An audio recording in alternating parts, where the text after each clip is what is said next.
I guess it's time to jump over to, well, they are officially no longer Jim Crockett Promotions. They are under the Turner banner at this point. But things didn't get much better. I guess they were a little better because they had Hogan at this point. And I don't know. Well, you were talking about on the WWF side, every pay-per-view seemed just like an extended episode of Raw. On the WCW side, just every show just sucked. Like You don't say. You don't say. Yeah, they sucked. Like let's run it down. This is an omen for the whole show right off the bat. I start it and I'm like, oh, that can't be good. Yeah, well, I started the show and I'm like, and I like looked away for a couple minutes. I was like doing something on my computer and I look up and I'm like, what happened? Did I hit something? And I rewind. Nope. It starts in the middle of a match because it said this graphic pops up on the network.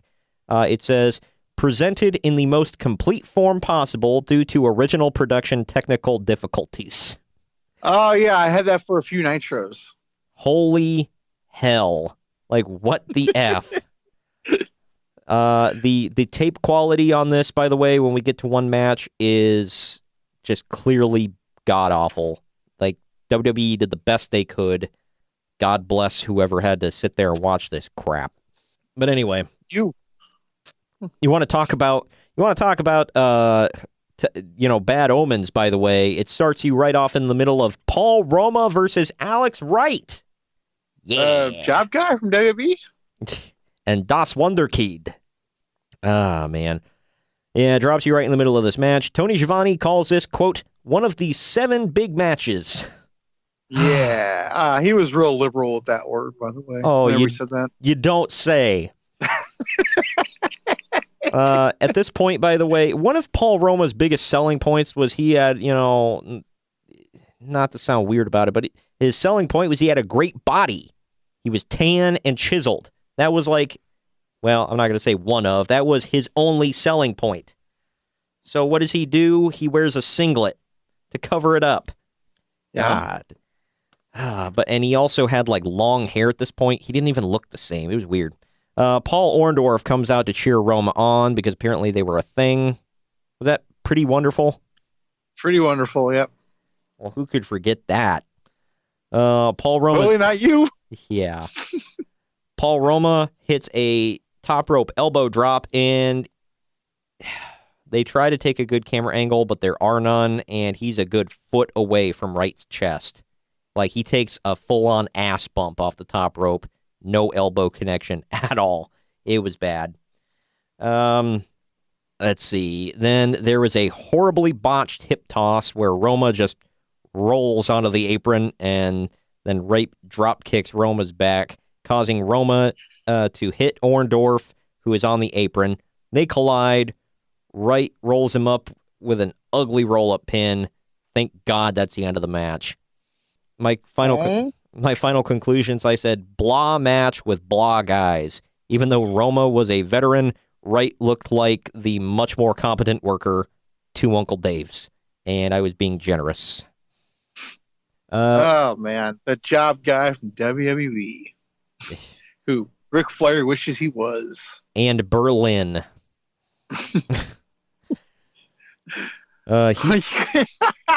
He looked, forgot about Berlin. He looked like half of Wham at this point, by the way. Just putting that out there. Wham.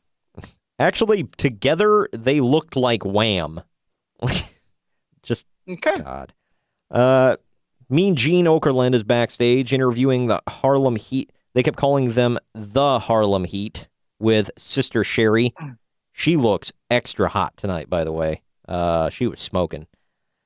Sherry acts super crazy and gets super loud. This is the first of many shouty promos of the night. Harlem Heat just talks about how big and bad they are. For some reason, this segment just really made me miss Mean Gene Okerlund. Like, he was great. Just like little things he slipped in there and his voice and just the way he carried himself. Mean Gene was the best. Like, the best. But anyway, enough about Mean Gene. Let's get into this classic. It was Bunkhouse Buck. Yeah, that's what I care about. Oh, yeah. Bunkhouse Yes, Buck. hell yes. He was accompanied to the ring by Colonel Robert Parker and Mang. He took on Hacksaw Jim Duggan. So, right there, man. I wrote, what the hell is up with Buck's hair? He had like a widow's peak plastered to his head. Mang is... It sounds terrible. I want to see it now. Yeah, you got to go look this up just for reference. Throw him into your Google machine. He's something. And he comes out dressed like he just came out of the mines or something. Mang is dressed like Curtis Hughes, sort of. He's like in an all-black suit. Oh, yeah, all black with the glasses on, right? Yeah. Yeah. And he had black gloves, like a purple tie. Yeah. Jim Duggan still looks to be in fantastic shape. I will say that. And he was wearing like blue knee pads with white stars on them at this point. So he kind of changed it up a little bit. They cut away at one point to ask people to call the 900 hotline where you can talk with Mike Tenay and Randy Savage. I noted that Mike Tenay had quite a bit of hair here. So there's something. These two... Wow. These two really beat the hell out of each other, appearing to really be trying to hurt each other at one point. Buck gets his shirt ripped off during the match because that's what we all wanted to see. Yeah. Duggan takes out Robert Speak Parker. for yourself. Sorry. Duggan takes out Robert Parker on the outside, then hits the 3-point stance tackle for the win. And then Mang jumps in, hits a side kick, and locks in the tongue and death grip. And then two jabroni refs run in to break it up. Final conclusion. This match goes on for about 15 minutes. Not exaggerating. I checked 15 minutes, which is at least 10 minutes way too long. It's all it got for those two? Oh, yeah. It wasn't awful, but it just got boring and dragged to Uncle Dave's. Like, good Lord in heaven. Opinion. Like, why would you give these guys 15 minutes? Who the hell wants this? You know what, Bunkhouse Buck? You deserve a quarter of an hour. Duggan, maybe. And that's pushing it. But Bunkhouse effing Buck. God dang. Who was booking? Oh, I know who was booking. He's coming up next, but I'm not going to get ahead of myself. All right, now it's to the back. Mean Gene is backstage with the Nasty Boys. God dang, Brian Knobbs just shouts more and more and more. I thought he was going to blow a blood vessel. And he's always throwing his arms out there, too. Like, it was stupid. He even threatens Sherry, by the way, saying that if she gets involved, he's going to smack her face off of her head. Threatening female violence. Awesome. Well, yeah, but that female could probably kick his ass, so he might want to be careful. Pull off her stiletto and stab him with it. Yep. But then we get to this next one. You know, remember when I asked who the hell's booking this? It's Kevin Sullivan with... Oh, yes! He's being accompanied to the ring by The Butcher. And, because why not? Oh, yeah. And he's taking on Brother Dave Sullivan. Remember when he had a brother? Yes. The Hulk Hogan, he idolized Hulk Hogan, right? Yeah, I believe so, yeah.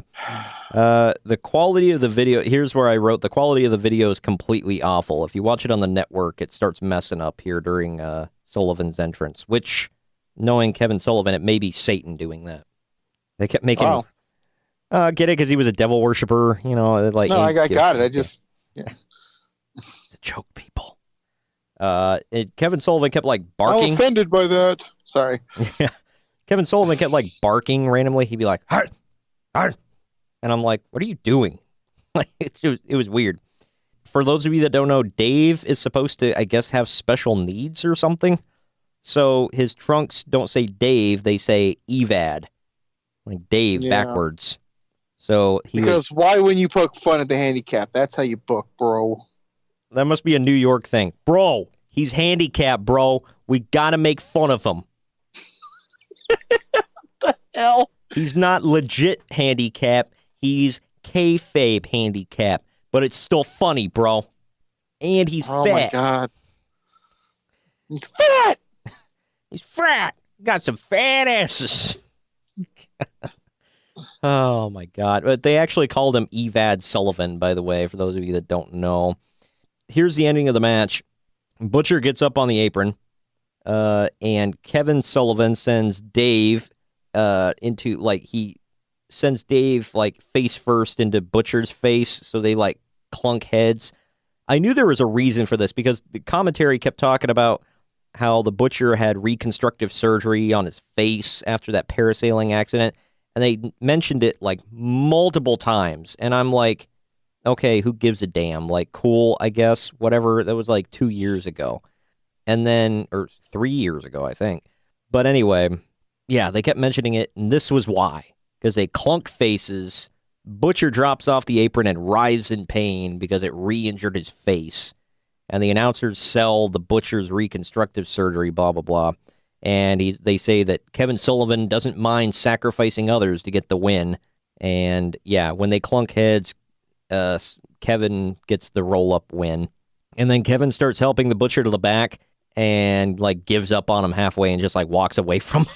Starts barking. Final conclusion. Again, I feel this match dragged on way too long. It wasn't bad. It was just boring. Two Uncle Daves. Again, I was kind of generous on this one. So there you go. We go to another terrible rip-off gimmick in the back because the Butcher wasn't enough. Mean Gene interviews Avalanche and Big Bubba Rogers. He's not a fish, he's a man. He wasn't a fish at this point. He was Avalanche. And he gives another shouty interview. Again, I thought he was gonna throw up a lung on this one. He was screaming his ass off. And then Big Bubba actually gave a pretty good interview, but he sounded super, super white. These are my words that I wrote here on my notes. Super white, got it. Yeah. Well, I mean, his name is Big Bubba Rogers, so that right there. And God rest his soul, but his legit name was Ray Traylor. That right there screams white. Leave it alone. Not me. Send all your hate tweets to @PodRestSociety. But yeah, our next match is the best match on the whole card, and that's saying something. But it is Harlem Heat with Sister Sherry defending the tag team titles against the Nasty Boys. For some reason, Jerry Sags is insisting on no selling quite a bit in this match. I'm not joking. Jerry Sags just refused to sell a damn thing in this.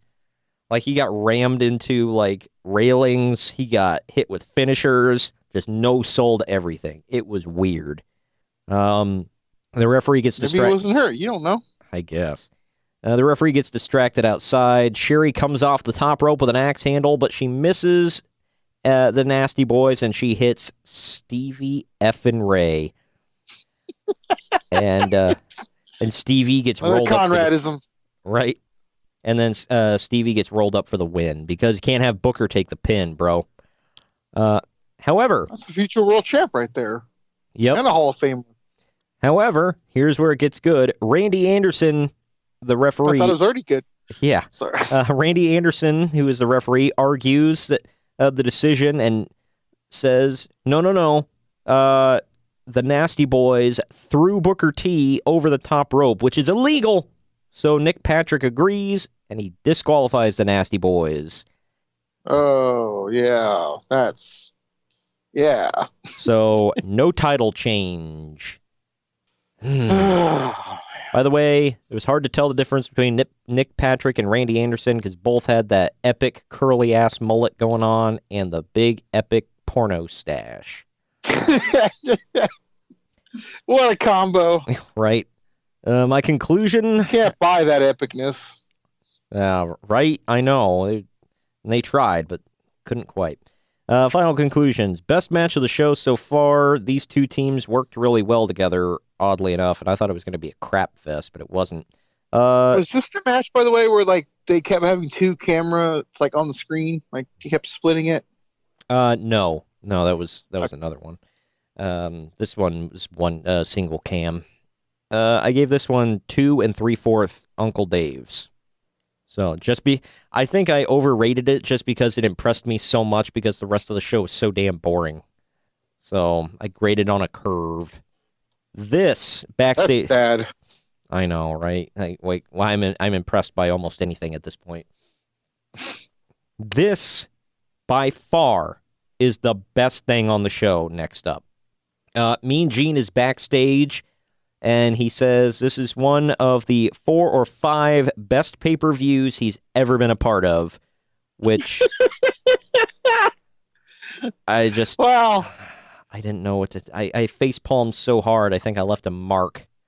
I didn't know what to say at this point. Hear that? TJ is now a mark, everyone. Yeah. What do you mean now? Just kidding. But anyway, he's interviewing Sting and the Macho Man, sort of. But Macho Man walks up and says, "I'm not talking." And then he just paces the whole time. And Sting shows that he has a big-ass welt on his chest, and he says it's from him and the Macho Man getting so worked up during their planning stages and interviews earlier. So apparently the Macho Man just chopped the hell out of him during an interview, which is weird, but not, that weird if you know the Macho Man. But Sting keeps asking Macho. He's like, and by the way, while the Macho Man's pacing around, he's also just like throwing chairs and crap all over the room. And he keeps asking, "You want to say something now?" And he goes, "I'm not talking." And then he walks off again. And he does that like 3 times. And then finally, That sounds very awkward. It's super weird. Sting is given the whole interview. He's doing pretty well. And then at the end, he was like, "You have anything to say now, Macho?" And he's like, and he stops and he breathes real heavy and he thinks about it. He's like, "I'm not talking." And then he just walks out of the room. And then Sting says, "Well, I'm not talking either. It's time for action." Woo! And then he leaves. It was so weird, but it was the best thing on this whole damn show. It was fun. Wrestling was fun back here. I don't know. But then we go to Tony Schiavone, who's pushing uncensored on a poor, unsuspecting audience. And we all know how that event goes.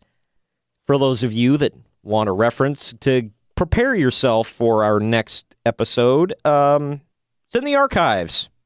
Go check it out. It's on YouTube. Search for the Podcast Wrestling Society on YouTube. It is in there. We cover, in long form, Uncensored 1995. You've been warned. They then show a video package for Dustin Rhodes and the Blacktop Bullies feud. Oh, hell yeah. For those of you that don't know, Blacktop Bully is Demolition Smash, a.k.a. Repo Man, a.k.a. What was his golfer gimmick? Oh, what's his real name again? Darso, Barry Darso. Yeah, hole-in-one Barry Darso. God dang it. So yeah, there you go. And that was not WWF. No. On the contrary. Yeah, no. That would make some sense. Yeah, no, he had terrible gimmicks in both. How do you go from Demolition Smash and then just go straight down? I don't get it. He peaked. I guess. And then he was like, no, I can do better. No, you couldn't. But hey, Repo Man is still a classic. Okay, shut your mouth. Classic crap. He made an appearance. I said what I said. He made an appearance in the Gimmick Battle Royal, WrestleMania 19. So there you go. Or 17, excuse me. I didn't know anything about the damn Blacktop Bully. I didn't know the whole story about the uncensored King of the Road match that's coming up. But yeah, okay, here's how it went. Blacktop Bully was a quote-unquote fan in the crowd. He was a trucker that got front row seats to WCW Saturday Night or whatever the hell. And he started, like, really heckling Dustin Rhodes, so Dustin, like, clocked him. And then they get into a brawl, and the cops arrest Blacktop Bully and drag him off. And then Colonel Parker goes, "God dang it, I can do something with that hick." And he goes and bails him out of jail for $70,000. And they kept putting that over. That's the only reason I know. They show a suitcase full of money, which is, I don't think, the proper way to bail a guy out of jail, but it happened. And I guess You don't know? I guess not. And I guess Blacktop Bully is Colonel Robert Parker's guy. He's going to take him straight to the top, and he's a trucker. There you go. That's what it is. But anyway, Bully comes to the ring with Robert Parker and Meng, and Commissioner Nick Bockwinkel ejects Meng before the match even starts. So there's that. This was funny. At Colonel Robert Parker, the crowd starts chanting KFC at him. That was funny. That's not racist at all. He was white. Come on. Another one of Parker's boys gets his shirt ripped off in this match because we all wanted to see Blacktop Bully shirtless. The bully. Hell yeah. The bully reverses a suplex. Nipple action. God. The bully reverses a suplex, landing on top of Rhodes, and Parker holds the foot so that Bully can win. Yay. Yeah, because that totally will hold a guy down, by the way. Oh, yeah, I know. I can't move my foot, therefore I can't get my shoulder up. The foot stops the whole body from moving. Okay? Exactly. Wrestling it's like logic. The nucleus of the spine. Yep. Hey, I have no defense of this. It was bad. Move on. My final conclusions. Bad. It was another really long match. Wasn't terrible, but it dragged at points. Two Uncle Daves. Like I said, this whole card was just boring. It wasn't necessarily bad. It was just boring. Mean Gene is is backstage at this point. He's interviewing Vader. Vader gives like the 500th shouty ass interview of the night. Like, god dang. Everybody screamed on the show. It was dumb. I had to turn my volume down. They're all excited for the Super Bowl the next night. Yeah, I guess so. They need to be excited for something that sure as hell wasn't this. But then they take some time talking with the commentary team, just killing time so that Mean Gene can run his old ass out onto the stage to introduce Ric Flair. Flair is asked if he was in Vader's limo, but Flair denies it, and he puts over WCW Huge before saying that he's going to sit at ringside with some hot women. Well, I'm glad he specified that he wasn't sitting with some ugly women. That's a good point. For the reference, there were no women. He was by himself, surrounded by marks. No women. So I don't know where that came from. But yeah, do the marks have the look? They did. He kept yelling at him, "Shut the hell up and sit down," before he slapped the hell out of him. He was doing that multiple times. Cool. But then we move on to this next epic match. It was the Avalanche and Big Bubba Rogers taking on Sting and Macho Man Randy Savage. Hell yeah. This was apparently Macho Man's WCW pay-per-view debut. So good for him, I guess. Whatever. Now we're going to get some action, though, right? Yeah, oh yeah. They show Great Muta sitting in the audience without paint, and he's sitting with Sonny Ono. They kept showing him. Well, then that's not Great Muta. Yeah, well, they kept calling him Great Muta, even though it was clearly Keiji Muto. But whatever. By the way, they showed him like 3-4 times this night. He didn't do a damn thing. They didn't say anything about him. They're just like, oh, there's Great Muta. And? Yep, there he is. Okay. Good for him, I guess. Whatever. He looked bored as I was. He's alive. We now know it. Great. Yeah. Yeah, he was sitting there looking hella bored, probably thinking, what did I get sent over here for? Let's see. Macho Man gets in Ric Flair's face at one point for, like, really no reason whatsoever. There's confusion over who the legal man is. Sting hits a flying clothesline on the Avalanche, who trips over Big Bubba, and then Sting gets the pinfall victory. Yes, off of a flying top rope clothesline. He gets the win. Makes him look like a dork. And then at the end of the match, security has to hold the Macho Man back from hitting Ric Flair, even though Flair is just sitting there minding his own business. Macho Man's just blowing a gasket. Pretty good match. I give it 2 3/4 Uncle Dave's. It's tied with the tag team titles match. So it's only because these guys are just great workers. These guys have to work really hard to have a bad match. I'll say that. So It was good for what it was. It was a weird match. But then we go back to the final interviews of the night. Mean Gene is interviewing Hulk Hogan with Jimmy Hart. And Jimmy Hart looked like a damn cartoon character, as always. Was it like some bright, like loud jacket? Yep, and he had like a Stars and Stripes tie. So yeah, Hogan talks for, I'm not embellishing, he talked for a good 10 effing minutes. It was a good interview, but mother of God, it went on and on and on. I almost fell asleep. He even said at one point that this, he said, not joking, and I know, Hogan's embellished in the past, but good God, he said, quote, "This is the most important day of my life." Let that sink in. God dang. That's some pretty low life days since you leaving Vince, huh?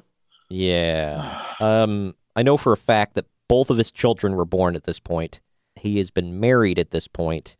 He's won multiple world titles at this point and headlined I don't know how many WrestleManias.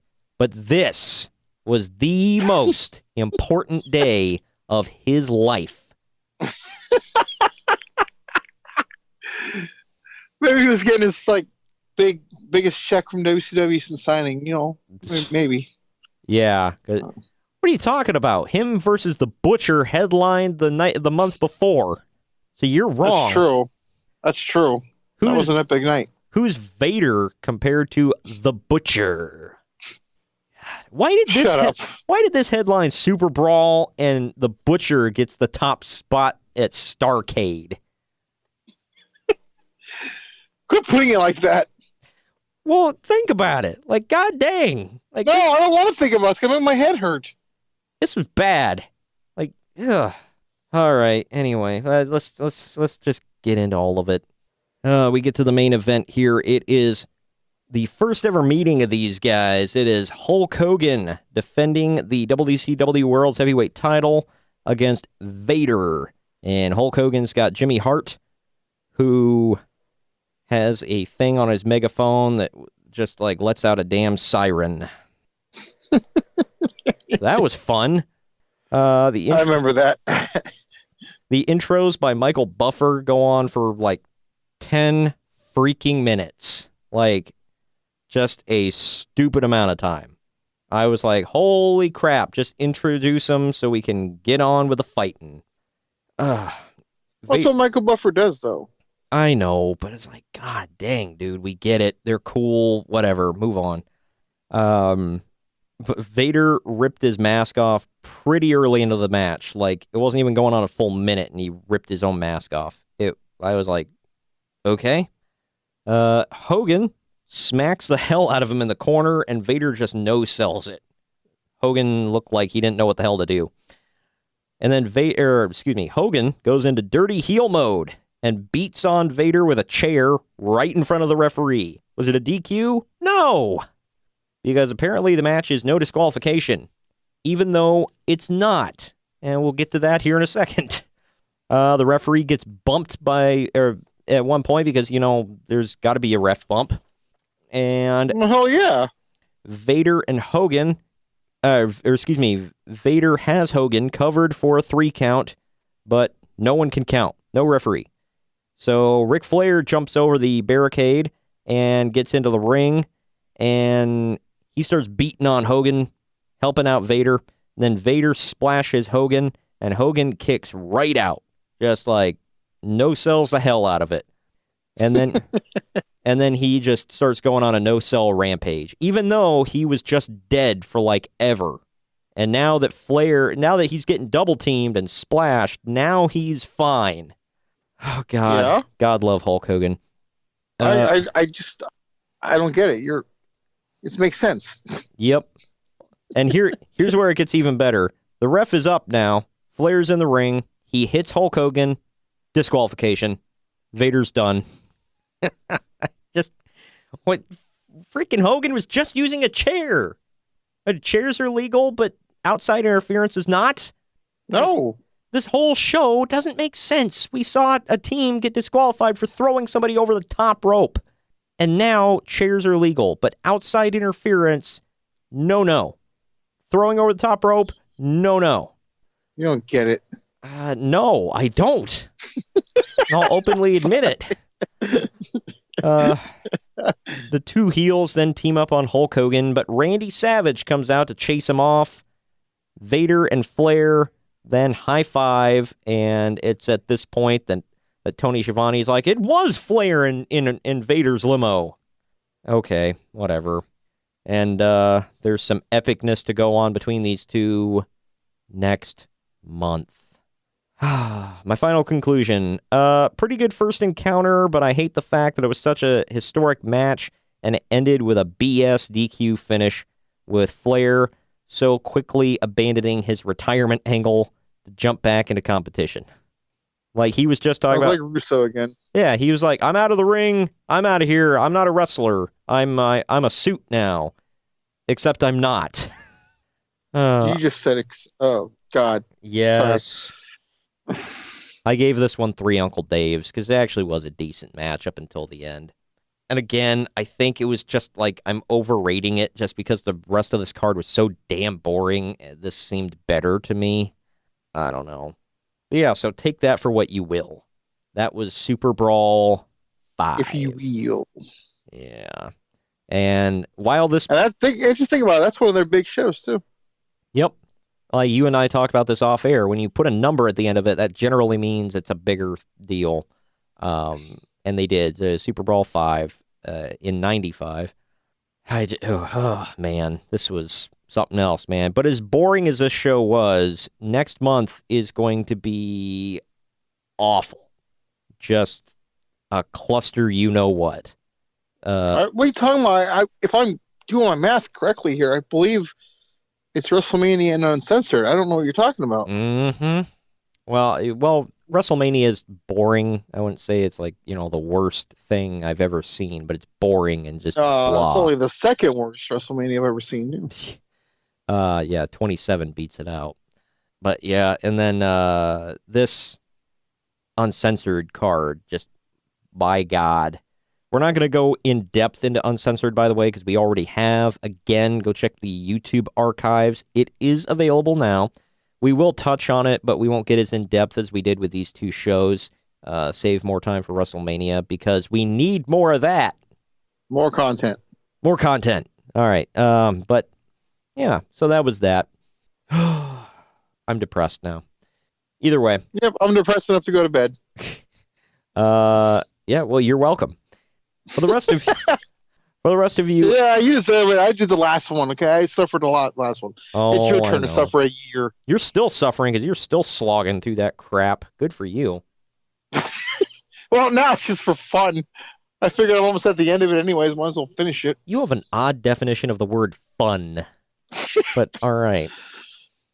Thanks for watching this YouTube-exclusive video for the podcast Wrestling Society. Don't forget to hit the like and subscribe buttons if you're picking up what we're throwing down. And of course, we always welcome feedback in the comments section down below.